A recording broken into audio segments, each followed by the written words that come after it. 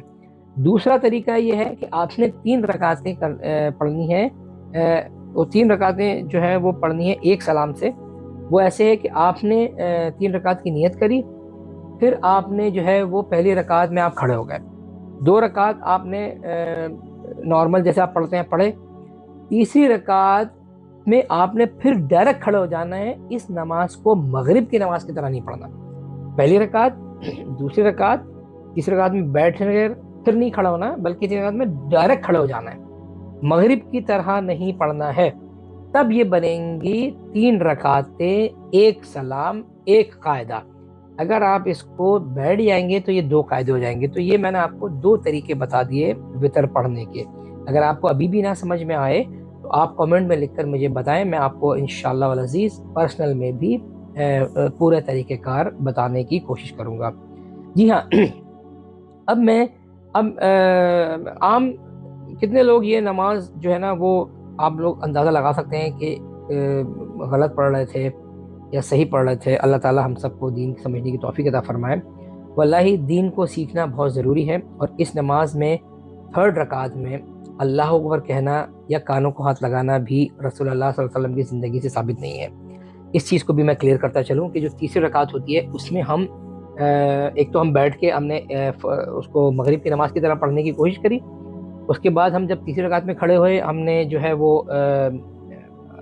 الحمدللہ رب العالمین پڑھا، اس کے بعد ہم نے قرأت ملائی، سورت ملائی، سورت کے بعد اللہ اکبر بھی کر کے کانوں کو ہاتھ لگایا۔ ایسا بھی کرنا کہیں سے ثابت نہیں ہے۔ اب رسول اللہ صلی اللہ علیہ وسلم کون سی سورت پڑھتے تھے وتروں میں اب آپ کو اس کی ترتیب بتا دیتا ہوں۔ آپ صلی اللہ علیہ وسلم سورہ فاتحہ کے بعد پہلی رکعت میں سورہ اعلیٰ پڑھتے تھے، دوسری رکعت میں آپ صلی اللہ علیہ وسلم قل یا ایھا الکافرون پڑھا کرتے تھے، اور تیسری رکعت میں آپ صلی اللہ علیہ وسلم قل ھو اللہ احد کی تلاوت کیا کرتے۔ یہ خاص سنت ہے۔ اگر آپ کو سنت فالو کرنے کا شوق ہے، آپ سنت کو اجاگر کرنا چاہتے ہیں، تو یہ خاص سنت کا طریقہ ہے۔ لیکن اگر آپ کو یہ یاد نہیں رہتی ہیں تو آپ کوئی بھی سورت کی تلاوت کر سکتے ہیں، اس کو میں کوئی نہ منع ہے نہ کوئی ایسا کوئی قانون ہے۔ اچھا آئیے اب ہم دعائے قنوت کو دیکھ لیتے ہیں کہ دعائے قنوت جو ہے وہ کس طرح پڑھنی ہے اور کون سی پڑھنی ہے۔ یہ بات میں سب سے پہلے آپ کو کلیئر کر دوں کہ دعائے قنوت کو وتر میں پڑھنا ضروری ہے یا ضروری نہیں ہے۔ تو میں آپ کو یہ بات بڑے آرام سے، بڑے پیار سے، بڑے مہذب طریقے سے بتا دوں، کیونکہ اکثر علماء اس پر بڑی سخت رائے رکھتے ہیں کہ دعائے قنوت کو وتر میں پڑھنا ضروری نہیں ہے۔ دعائے قنوت کو وتر میں پڑھنا ضروری نہیں ہے، یہ سمجھ لیں۔ اچھا، اب اس کو پڑھنے سے ثواب اور اجر ہے لیکن ضروری نہیں ہے، ٹھیک ہے؟ یہ آپ کو سمجھ میں آ گیا۔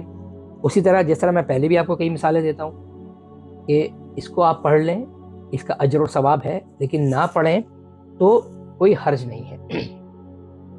لیکن جب بھی پڑھی جائے گی تو آخری رکعت میں پڑھی جائے گی، مطلب تیسری رکعت میں پڑھی جائے گی۔ اس طرح سے آپ نے تیسری رکعت میں کھڑے ہوئے، سورہ فاتحہ پڑھی، پھر سورہ فاتحہ پڑھنے کے بعد آپ نے دعا ملائی، دعا کے بعد آپ نے نہ کانوں کا ہاتھ اٹھانا ہے نہ اللہ اکبر کہنا ہے، ڈائریکٹ دعا قنوت پڑھنی ہے اور آپ نے رکوع کرنا ہے۔ اس کو پڑھنے کا ایک اور طریقہ بھی ہے، وہ طریقہ یہ ہے کہ تیسری رکعت میں آپ جب کھڑے ہوئے آپ نے سورہ فاتحہ پڑھی، اس کے بعد آپ نے سورت ملائی، سورت ملانے کے بعد آپ رکوع میں چلے گئے۔ رکوع سے آپ جب کھڑے ہوئے سمع اللہ لمن حمدہ، اس کے بعد دعائے قنوت پڑھی، دعائے قنوت کے پڑھنے کے بعد سیدھے سجدے میں۔ اچھا، کیونکہ یہ دعا ہے، دعا کے لیے ہاتھ اٹھانا لازم ہے۔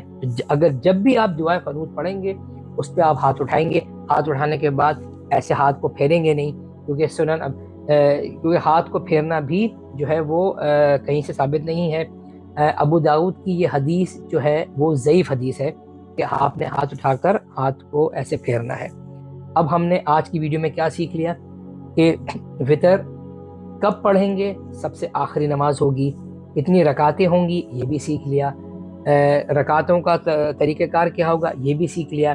وطر کو 2 طریقوں سے پڑھ سکتے ہیں، ہم نے یہ بھی سیکھ لیا۔ وطر میں دعائے قنوت کو پڑھنا ہے یا نہیں پڑھنا ہے، ہم نے یہ بھی سیکھ لیا۔ دعائے قنوت کون سی والی پڑھنی ہے، ہم نے یہ بھی سیکھ لیا۔ تو انشاءاللہ عزیز اسی طرح چھوٹے چھوٹے ٹاپکس پر ہم آپ کے سامنے ویڈیوز کو لاتے رہیں گے۔ دین کو بہت سمپل کر کے آپ کے سامنے میں انشاءاللہ عزیز پیش کرتا رہوں گا۔